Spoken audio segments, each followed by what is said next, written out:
오늘 말씀의 주제는 두려워도 괜찮아, 베드로의 이야기를 가지고 함께 나누려고 합니다. 누가복음 5장 1절부터 11절까지 말씀 우리 한 절씩 교독하도록 하겠습니다. 제가 먼저 봉독합니다.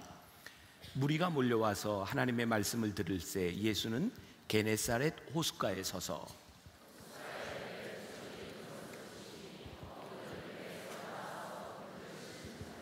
예수께서 한 배에 오르시니 그 배는 시몬의 배라. 육지에서 조금 떼기를 청하시고 앉으사 배에서 무리를 가르치시더니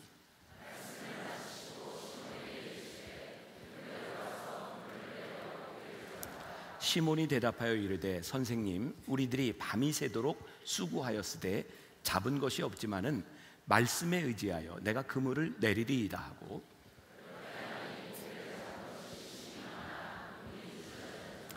이에 다른 배에 있는 동무들에게 손짓하여 와서 도와달라 하니 그들이 와서 두 배의 채움에 잠기게 되었더라.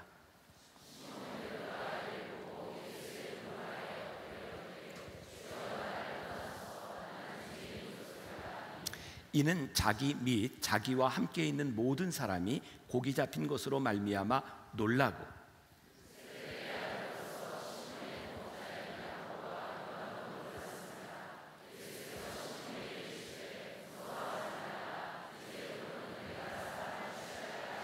함께 읽습니다. 그들이 배들을 육지에 대고 모든 것을 버려두고 예수를 따르니라. 아멘.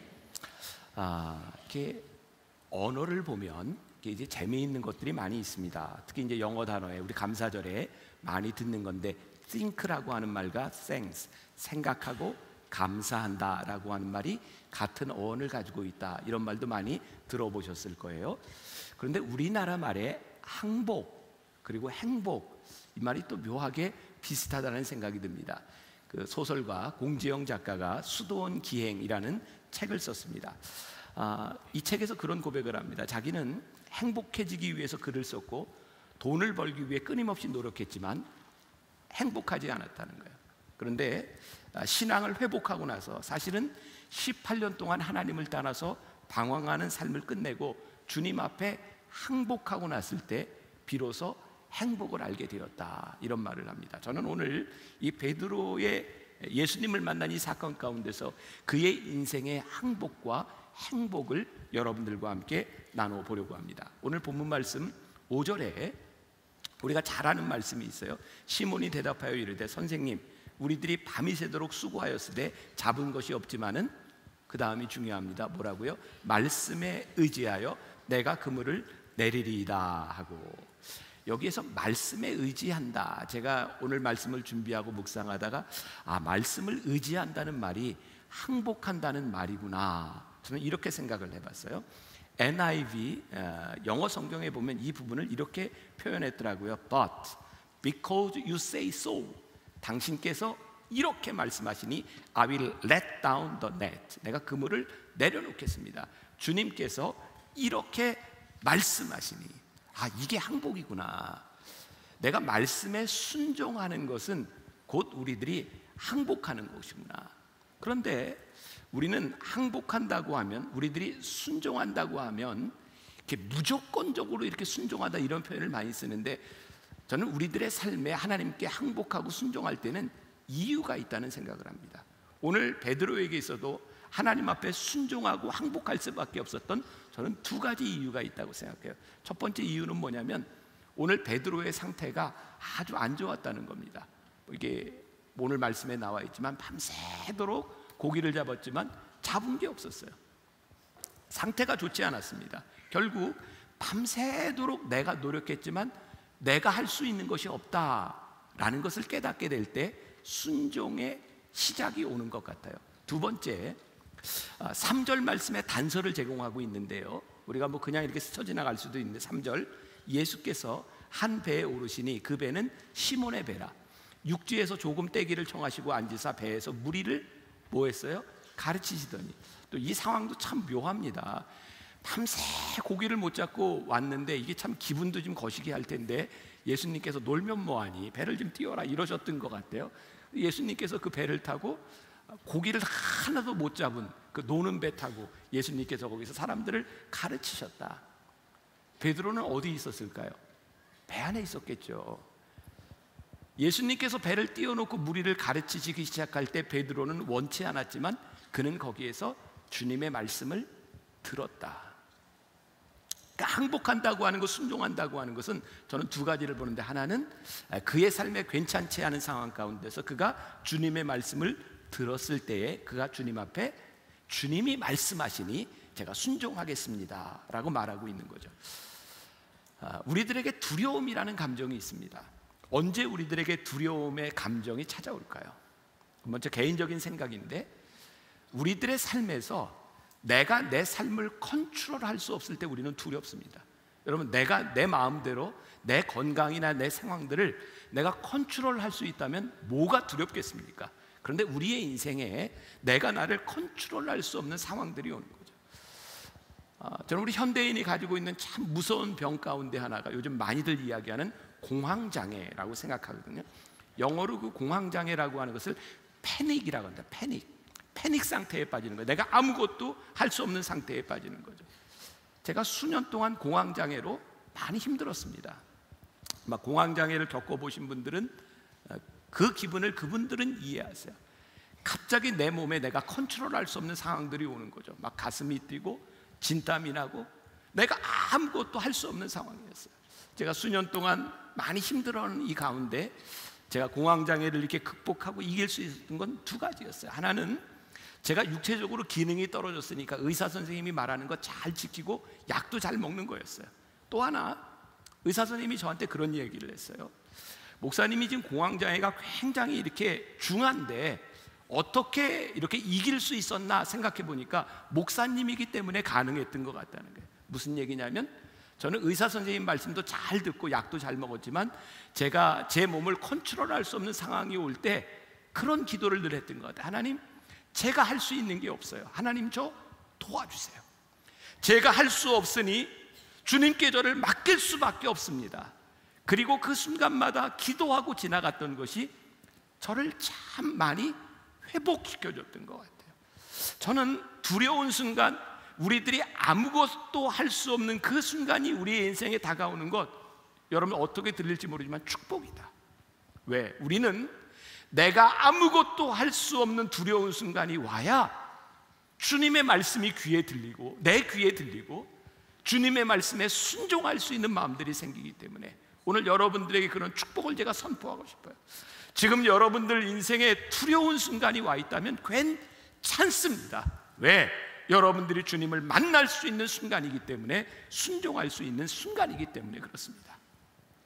하용록 팀 하스의 회장이 쓴 위즈덤 30일, 이 잠언을 의미하는 거예요. 그 책에 보면 자신이 하나님 앞에 항복했던 때를 이야기합니다. 6개월 동안 심장 이식을 위해 기다리던 그의 인생에 가장 힘들었던 때 그는 하나님 앞에 항복한다는 것을 생각하게 되었다는 거예요. 이런 이야기를 합니다. 친구 사이에서 기꺼이 자신이 항복하지 않으면 우리의 우정은 무너져 내린다. 부부 사이에서 자신이 기꺼이 배우자에게 항복하지 않으면 결혼 생활이 파탄에 이르듯이 주님과의 관계에서 자신이 전적으로 항복하지 않으면 주님과의 관계가 회복되지 않는다. 이번 주간에 이렇게 이야기를 하다가 제 아내하고 둘이, 저는 이제 결혼 생활 이제 32년째 이제 접어드는데 저희는 별로 이렇게 싸운 기억이 없거든요. 제 아내가 그런 얘기를 합니다. 왜 안 싸웠는지 아냐고. 자기가 맨날 참았다 그러더라고요. 제가 속으로만 그랬어요. 나도 참았는데. 생각해 보니까 내가 항복하지 않으면, 누군가 참지 않으면 관계는 깨어지는 거예요. 우리가 하나님 앞에 항복한다는 게 참 큰 축복이구나. 내가 하나님과의 관계가 회복될 수 있는 순간이구나. 그 위즈덤 31에 나오는 조금 이야기를 하나 제가 소개할까요? 어린 시절 나는 목회를 하셨던 아버지를 따라 부산 한센병 환자촌에서 자랐다. 당시 한센병 환자들에 대한 사람들의 핍박은 정말이지 너무 심각했다. 형님과 나는 한센병 환자촌에서 산다는 이유로 날마다 동네 아이들의 조롱과 따돌림과 놀림의 대상이 되었다. 매일 수모를 당하면서 우리는 자신감을 잃어갔다. 아이들과 마주치는 것조차 기피하며 자랐다. 그러던 어느 날 나는 내 또래의 한센병 환자에게 어떻게 너는 이 상황을 이길 수 있니? 라고 물었다. 그러자 그 아이가 이렇게 대답했다. 이게 바로 나야. 나는 이런 병을 앓고 싶지는 않지만 이게 나인 걸 어쩌겠니? 그래서 그저 그 사실을 있는 그대로 받아들이기로 했어. 그리고 이제 나는 주님의 품 안에 평화롭게 지내고 있어. 나는 되물었다. 사람들이 너를 피하고 세상이 따돌리는데 어떻게 분별력을 잃지 않고 살 수 있단 말이야. 그러자 아이는 나에게 평온하게 이렇게 말했다. 주님은 언제나 우리에게 선택할 수 있는 기회를 주시지 않아. 하지만 하나님은 특별히 나를 한센병 환자로 만드셔서 내가 주님께 쉽게 항복하도록 하셨어. 나 스스로 선택한 길은 아니지만 주님은 내가 그분께 항복하도록 다른 선택을 할 수 없게 만드신 거야. 우리들의 상황이 한센병을 앓고 있는 이 아이의 상황과 이 아이의 상황처럼 그렇게 힘든 상황이 아닐 수도 있어요. 그런데요, 우리들의 인생의 상황은 내가 선택할 수 없는 일들이 참 많습니다. 여러분들의 건강도 자녀도 여러분들의 미래도 여러분들이 선택할 수 없는 상황들이 참 많습니다. 그런데 하나님은 우리들이 선택할 수 없는 어쩔 수 없는 상황 가운데 우리를 몰아가셔서 우리를 항복하게 하시고 하나님께 항복하게 하심으로 우리로 하여금 순종하게 하시고 하나님과 함께 동행하게 만드시는 것을 우리들이 깨닫기 시작할 때 두려워도 괜찮아. 오늘 우리들에게 이렇게 말씀하시는 거예요. 말씀대로 살아가는 것, 항복한다고 하는 것, 저는 참 두려운 일이라고 생각합니다. 왠지 아세요? 여러분 생각해 보세요. 내가 무언가를 할 수 없어요. 그래서 주님의 말씀에 순종하기로 했어요. 그러면 순종하는 순간 여러분들의 삶에 어떤 일이 일어날지 아세요? 몰라요. 우리가 하나님의 말씀에 순종하고 항복한다고 하는 것은 그 순간도 두려운 순간입니다. 왜? 그 우리들이 알 수 없는 생각이기 때문에. 그런데 하나님의 말씀에 순종할 때 우리들에게 어떤 일이 일어나는가? 순종하면서 나타나는 능력을 경험해요. 말씀의 능력은 경험하는데 그것 또한 두렵습니다. 왜요? 내가 예측할 수 있는 내 생각을 뛰어넘는 일들이기 때문에 하나님의 거룩하심이 우리들에게 임할 때 두려운 겁니다. 여러분, 우리들이 신앙생활을 하면서 하나님 앞에 우리들이 무릎을 꿇고 살아가면서 하나님 앞에 두려움을 느껴보지 못하고 거룩한 두려움으로 인하여 하나님 앞에 무릎 꿇은 경험이 없다면 우리는 하나님을 만나지 못한 겁니다. 여러분, 우리들이 하나님을 만났을 때 우리들이 통곡하고 울었던 그 기억도 분명히 우리들에게 있듯이 하나님을 만나지 못한 것도 분명하게 우리들에게 있는 거예요. 여러분들의 삶에 하나님 앞에 내가 무릎을 꿇고 하나님 나를 도와달라고 통곡하며 울었던 기억이 없다면 여러분들은 하나님을 만나지 못한 것이 분명합니다. 저는 오늘 여러분들에게 도전합니다. 하나님 앞에 통곡하며 무릎을 꿇을 수 있는 순간이 여러분들에게 가장 명백한 항복의 순간이 있기를 주님의 이름으로 간절히 축원합니다. 오늘 베드로의 이야기를 보세요. 7절 8절. 이에 다른 배에 있는 동무들에게 손짓하여 와서 도와달라 하니 그들이 와서 두 배의 채움에 잠기게 되었더라. 고기를 많이 잡았어요. 그가 예측할 수 없는 상황이었어요. 8절. 시몬 베드로가 이를 보고 예수의 무릎 아래 엎드려 이르되 주여 나를 떠나소서 나는 죄인이로소이다. 왜 그랬을까요? 두려웠어요. 기적이 일어났는데요, 두려웠어요. 그가 경험할 수 없는 일을 하나님이 행하시는 것을 바라보며 거룩하신 주님 앞에 자기가 서 있는 게 두려웠어요. 그래서 주님 저를 떠나세요. 저 죄인입니다. 전 여기에서 또 이런 생각을 합니다. 이 성경에는 예수님을 만난 수없이 많은 사람들이 있는데 주님을 만났을 때, 주님 앞에 항복했을 때 동일한 반응을 보였던 것 같지는 않아요.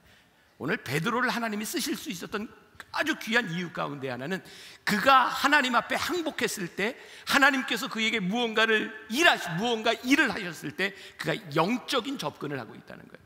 이런 상상이 가능하지 않을까요? 그물에 고기가 가득 잡힌 것을 보면서 주님 너무너무 감사해요. 제가 한턱 낼게요. 이렇게 할 수도 있었을 거예요. 또 조금 더 머리가 돌아가는 사람은 주님, 말씀만 하시면 고기가 잡히는군요. 앞으로 저와 동업하시죠. 주님 말씀하시면 제가 가서 그물을 던지고 반반씩 나누면 어떨까요? 이게 굉장히 농담처럼 들릴지 모르지만 우리들이 주님을 만났을 때, 주님께서 우리들의 삶에 손을 대셨을 때 많은 사람들이 영적인 접근을 하는 것이 아니라 비즈니스로 접근. 주님, 나를 살려주시고 내 사업이 이렇게 잘 되니 제가 한번 이렇게 해보겠습니다. 주님, 저에게 한번 투자해 보세요. 제가 이렇게 주님을 위하여 일하겠습니다. 이게 굉장히 위대한 말들처럼 보이지만 그런 비즈니스적인 접근과 주님과 우리가 딜을 하는 것, 우리를 바라보며 주님이 우리를 계속 쓰실 수가 없는 거예요. 하나님이 쓰시는 사람들의 영적인 접근이 무엇이냐? 주님, 주님의 거룩하심 앞에 제가 서니, 주님, 제가 죄인입니다. 나를 떠나십시오. 내가 주님 앞에 설 수 없는 사람입니다. 주님 앞에 고백하기 시작할 때, 그리고 주님 앞에 내가 드러나고 모든 것을 아시는 주님 앞에 내 모습이 드러나니 얼마나 두려운지 몰라요. 주님, 저는 죄인입니다. 그래서 하나님을 만난 사람들에게 필연적으로 일어나는 것이 주님 앞에 죄인임을 고백하며 눈물을 흘리고 통곡하게 되죠. 주님, 저는 죄인입니다.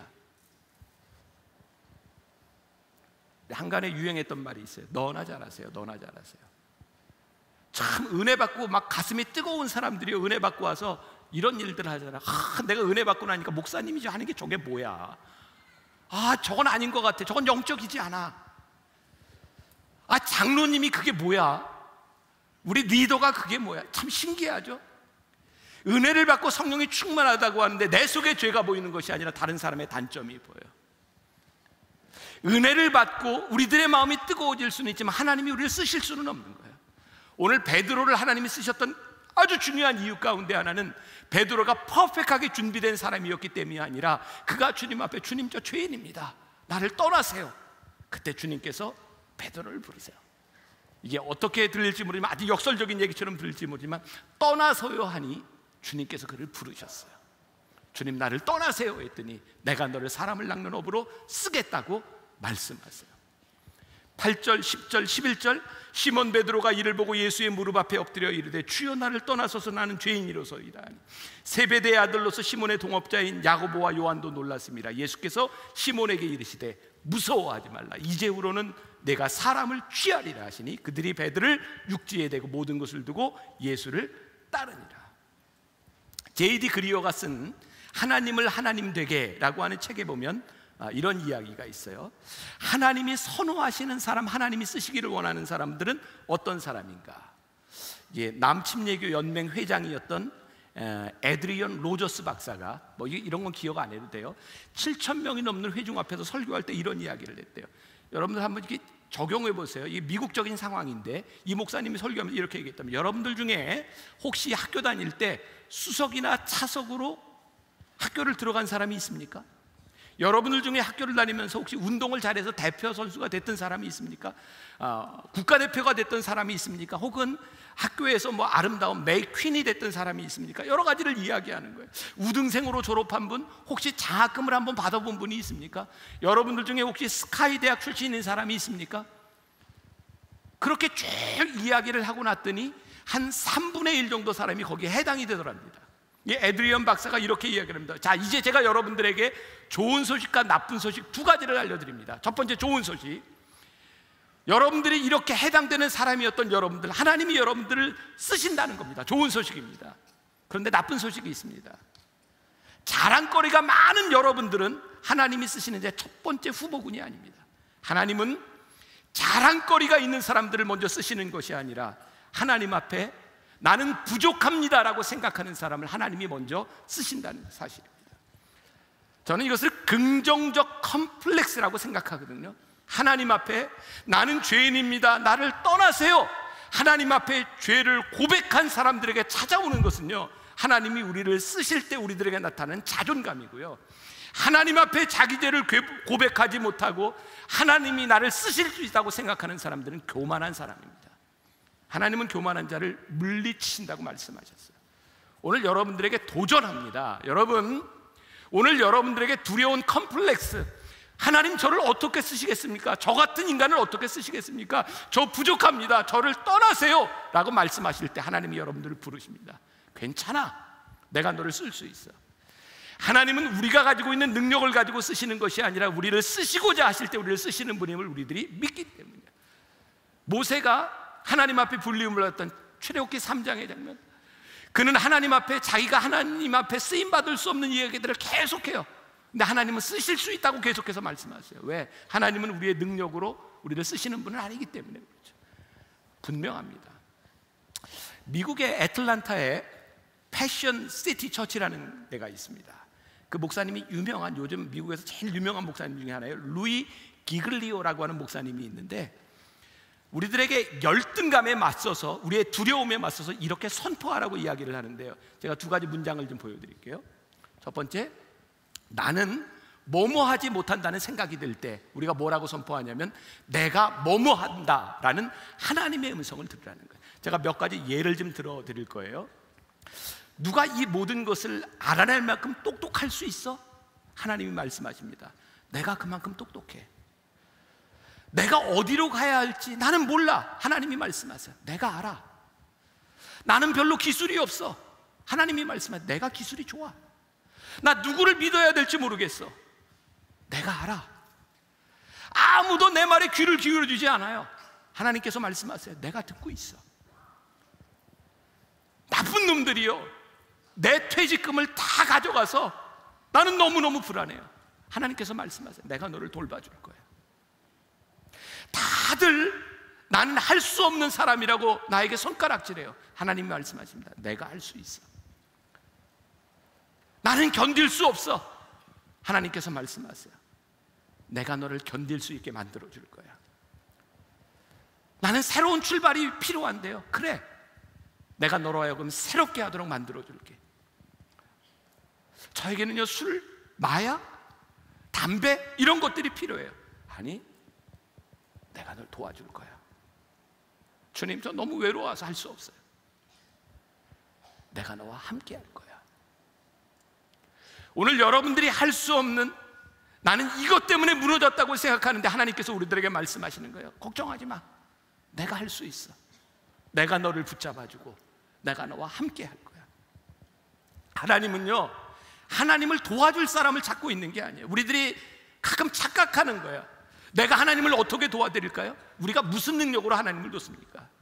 하나님은 우리가 없어도 충분히 하실 수 있는 분이십니다. 그분이 우리 하나님이세요. 하나님은 우리를 돕기를 원하시고 우리를 사용하기를 원하십니다. 우리의 자격의 유무가 아니라, 주님, 나를 떠나세요. 나는 죄인입니다. 하나님 앞에 설 수 없는 사람입니다. 주님이 우리를 부르세요. 나와 함께 가자. 두려워하지 말라고 우리들에게 말씀하세요. 보소서 주님, 나의 마음은 선한 것 하나 없습니다. 그러나 내 모든 것 주께 드립니다. 사랑으로 안으시고 날 새롭게 하소서. 주님, 나는 죄인이지만, 주님 나를 떠나셨으면 좋겠지만, 오늘 우리들에게 찾아오셔서 우리를 붙잡아 주시는 주님 앞에 두려워도 괜찮아. 여러분들에게 제가 선포합니다. 여러분들의 인생에 찾아온 두려움이 축복입니다. 왜? 두려움 가운데 주님을 붙들고 주님 도와달라고 말할 수 있기 때문에 그래요. 의외로 우리 교인들 중에 우리 세상에 공황장애 앓고 있는 사람 많습니다. 우리들이 육신의 연약함으로 올 수 있어요. 근데 우리들이 선포해야 합니다. 내가 아무것도 없는, 할 수 없는 패닉의 상태에서 주님 나를 도와주세요. 오늘 여러분들의 사업과 여러분들의 자녀와 여러분들의 인생의 문제 가운데서 하나님, 제가 아무것도 할 수 없으니 저를 붙잡아 주세요. 기도하며 승리하는 새벽이 되시기를 주님의 이름으로 간절히 축원합니다. 우리 보소서 주님 함께 찬양하며 기도합시다.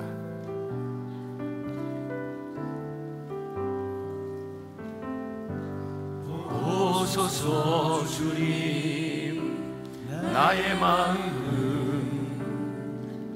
선한 것 하나 없습니다. 그러나 내 모든 것 주께 드립니다. 사랑으로 안으시고 날 새롭게 하소서. 보소서 주님, 보소서 주님, 나의 마음. 그렇습니다 주님, 나의 마음은 선한 것 하나 없습니다. 하나님 앞에서 나를 보니 내가 얼마나 무섭고 떨리는 죄인인지 하나님 앞에 설 수 없으므로 내가 두려워하며 주님 나는 보잘것없는 사람입니다. 나를 떠나십시오 말하지 마시고 주님 우리의 마음을 보시며 우리들에게 찾아오셔서 말씀하십니다. 주님 우리들에게 필요한 것 주님 나에게 말씀하소서. 주님 나에게 말씀하여 주옵소서. 주님의 마음을 내게 허락하여 주옵소서. 주님 우리들에게 필요한 것 믿음의 고백을 가지고서 주님의 뜻이 이루어지도록 주님 마음 내게 주소서. 주님 마음 내게 주소서. 주님 마음 내게 주소서. 주님 우리는 부족합니다. 주님 우리가 오늘 이 새벽에 두려움 가운데 하나님 앞에 외칩니다. 주님 나를 도와주세요. 주님 나를 도와주세요. 나는 연약한 사람입니다. 주님 나는 죄인입니다. 주님 앞에 설 수 없습니다. 그러나 주님 우리들에게 찾아오셔서 우리들에게 말씀하시며 우리들에게 함께 하시는 것을 주님 마음 내게 주소서. 주님 마음 내게 주소서. 주님 마음 내게 주소서. 나를 향하신 주님의 뜻이 이루어지도록 나를 도와달라고 주님 나를 붙잡아달라고 주님 나와 함께 해달라고 기도하는 이 새벽이 되기를 보소서.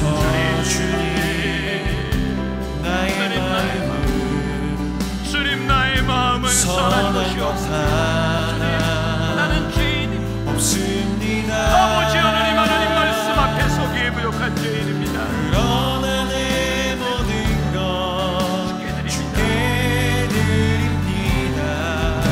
사랑으로 안으시고 날 새롭게 하소서. 보소서. 주님 나의 마음을 선한 것 하나 없습니다. 그러나 내 모든 것 주께 드립니다. 사랑으로 안으시고 날 새롭게 하소서. 아버지 하나님 우리의 두려운 인생 가운데 찾아오소서. 내가 너를 붙잡아주겠다. 내가 너와 함께 하겠다. 주님 우리를 내게 주소서. 나를